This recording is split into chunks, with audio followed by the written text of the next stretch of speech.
Hello everyone, SentinalhMC here, back in my tutorial world with part 1 of the tutorial for my automated fuel system. You saw it in the fusion reactor, fusion power plant video.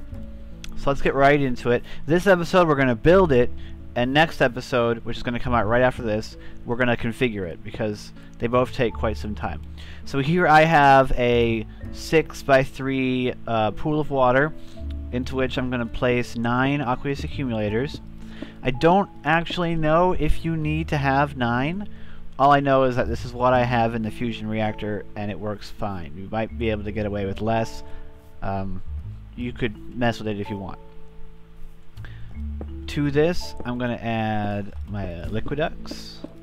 And then what I like to do is go one level higher when I connect them all together. You don't have to, but it makes getting to all these things a bit easier. Okay, I need 2 more on each side.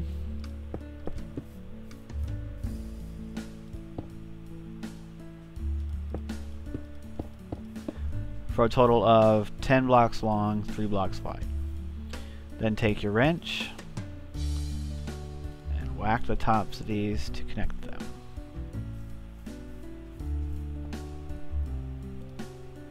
There we go. Now we're going to place our electrolyzers. Now your electrolyzers, which you need 30 of these, must have transformer upgrades.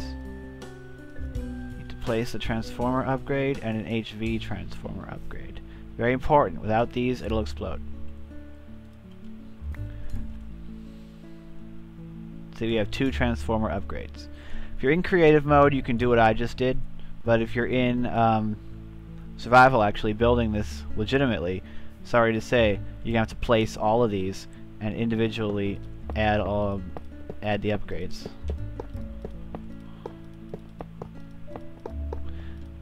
And for the electrolyzers, you're just going to need 30 of each upgrade. There we go. 30 electrolyzers. Next thing is power. So we're going to place our HV cable. Now in the video you saw me use superconductor wire. I only did that because it looked really cool. It's definitely not required. If it was, this machine would be ridiculously expensive. But a few notes is that this machine is going to require a lot of power, at least 5,000 EU per tick. So if you can use glass fiber cable for this, but if you try and put packets bigger than, I think, 512 in, then your cable will melt.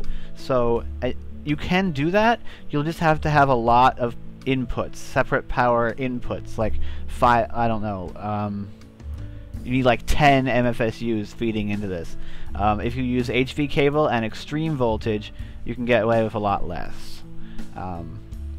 Again, don't quote me on any of the EU amounts. All I know is that yes, you do need to have at least HV cable to build it the way that I did in the video, because I was using an interdimensional storage cube which outputs at extreme voltage.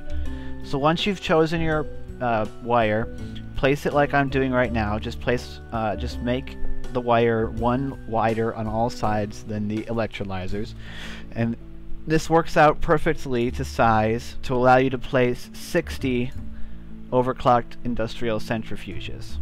That's what I had in my video. Now you don't need to overclock the centrifuges, you'll just need to place 120 of them, and you can just stack them on top of each other.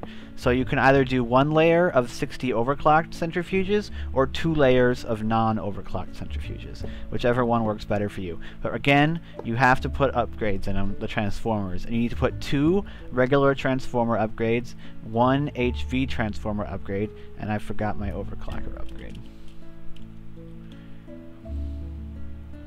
Where'd it go? There it is.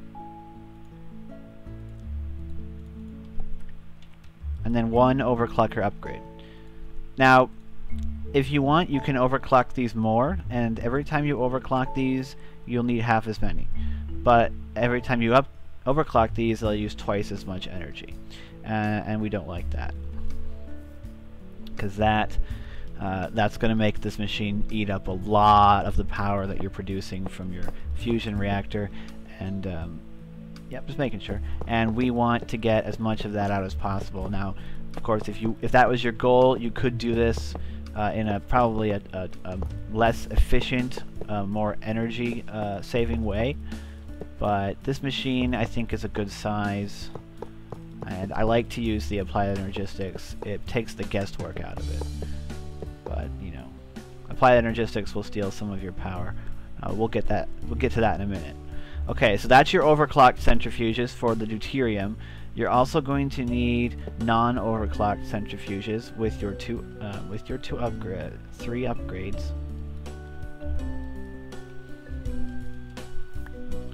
So here we have 3 transformer upgrades, not overclocked centrifuges. 24 of these, or 12 if you overclock them. But first we got to place our wire. I like to place it on top so it doesn't take up more space. You don't have to place it on top. But you need to separate. The important part is that these centrifuges cannot be touching these centrifuges. So the banks of electrolyzers need to all be touching each other. This bank of centrifuges need to all be touching each other. And then this bank of centrifuges need to be touching each other, but separated from the other centrifuges. And we'll get to why in a minute. But we're not going to go into how to configure the system right now. We're just going to build it. There are your 24 centrifuges. So that's 8 long and 3 wide. It fits very nicely on top of here. I think it looks quite nice, kind of like a boat. Okay, so now you've got your 30 electrolyzers, your 60 overclocked centrifuges, and your 24 non-overclocked centrifuges. Now we're going to go into the Applied Energistics devices that you need. So we'll grab our access terminal, our drive, we'll also grab the router, we'll grab our buses and our wires, as well as our auto crafting table, and we'll start from there. So for the Emmy system, you can place this wherever you want. I like to place it here. Place an Emmy controller, an Emmy access terminal, and an Emmy drive. You don't technically need to use a drive. You could use a chest, but I think the drive looks nicer. And it's definitely more expandable. In the video, you saw me place a whole bunch of 1K storage units in here. You can do that. You can put whatever storage units you want. Ideally, you could also even make this just part of an existing Emmy system in your base, in which case just make sure you have enough storage in it to store the number of cells that you're going to put in the system. That's all that really matters there. So now we're going to place these. There's our Factorization Routers. These are the heart of this machine, and it's what allows us to insert and pull out items into these machines. So you're going to need 3 of them on each bank of machines. I mean, I found that 3, it really is the best way to go. You really can't get away with only 2. 3 is definitely better. With 3 routers, the items pull out of the machines at about the same rate that they are producing. Otherwise they get backed up and they don't quite work right. Okay, so I'm going to place another 3 routers touching these centrifuges, and you can place them however you want, just as long as they're touching these centrifuges and not touching these centrifuges. Is that the best way to do that? No, it's not the best way to do that. You want to try and use as few Emmy cables as possible, so that you can use your Emmy system will use as little power as possible. It's probably a negligible amount, but just keep it in mind. The more Emmy cable you have to place, the less efficient the system is. So we've got 3 routers on our electrolyzers, 3 routers on our first row of centrifuges, and 3 routers on our top row of centrifuges. Now you just need to place these export and import buses. This is the cable that allows items to come in and out of our Applied Energistics system. So each of these routers needs to have one. You need to have one router inserting items into the device machines, and that router gets an export bus. See how the pyramid goes into the machine, and then your export routers need to have import buses. So the routers that are pulling items out need to have import buses on them. So then we'll do these.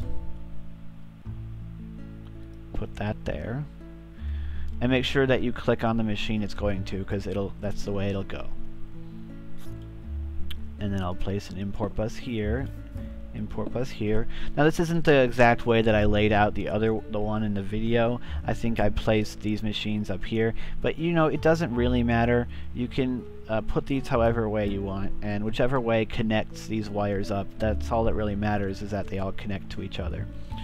So up here again, an export bus and 2 import buses, and then I'll need 2 pieces of ME cable to connect these together.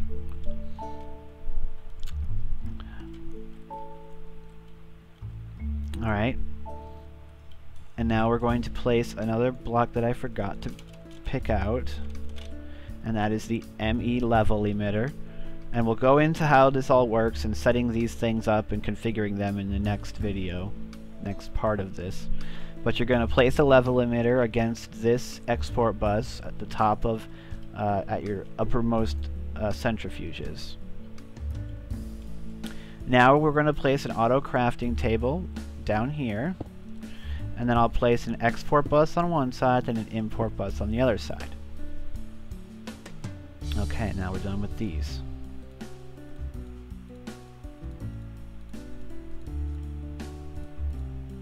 Alright, I still need that, I still need that, I still need that. I'm gonna need this and this, this, and this. I'll need this too, but in a bit. Okay, so now we're going to place some liquid transposers. This is what takes the fuel from our cells and puts them into pipes to pipe into the reactor. Now you don't need these if you want to use Applied Energistics to stick the cells straight into the reactor. But this is how I do it. I recommend doing it this way unless you're building this machine right next to the reactor, because again, you don't want to use any more ME cable than you absolutely need to. And I'm actually going to turn these like this so they're facing in, because this is where we're going to place Redstone energy conduit. And you can run this however way you can to get to your power supply. I'm going to run mine right to there. Okay, now just configure this. I'm going to set the make sure you flip this around. I'm going to set the liquid output to that side. I'm going to set cell input to the top. I'm going to keep this red on the right, and then I'm going to get rid of these other ones. Alright, and then we'll just mirror that on the other side.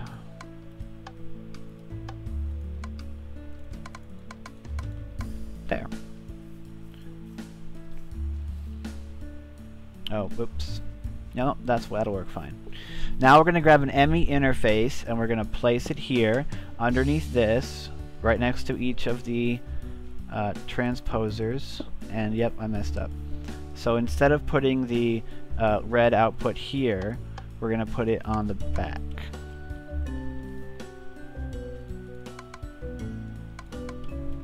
Yep, we're going to put it on the back. Then we're going to use stone transport pipes to connect these two faces. Because the liquid transposer will not output cells into import buses. I tried, it didn't work. So this works, so we'll do it this way. And then you just have to connect a source of Buildcraft power to this in order to power the transposers. And I'm going to do that with a quantum generator. But this is just representing your power supply, of your EU power supply. Okay, what else do I need here? I think there was one more thing I needed to do. Oh, yep, liquid ducts.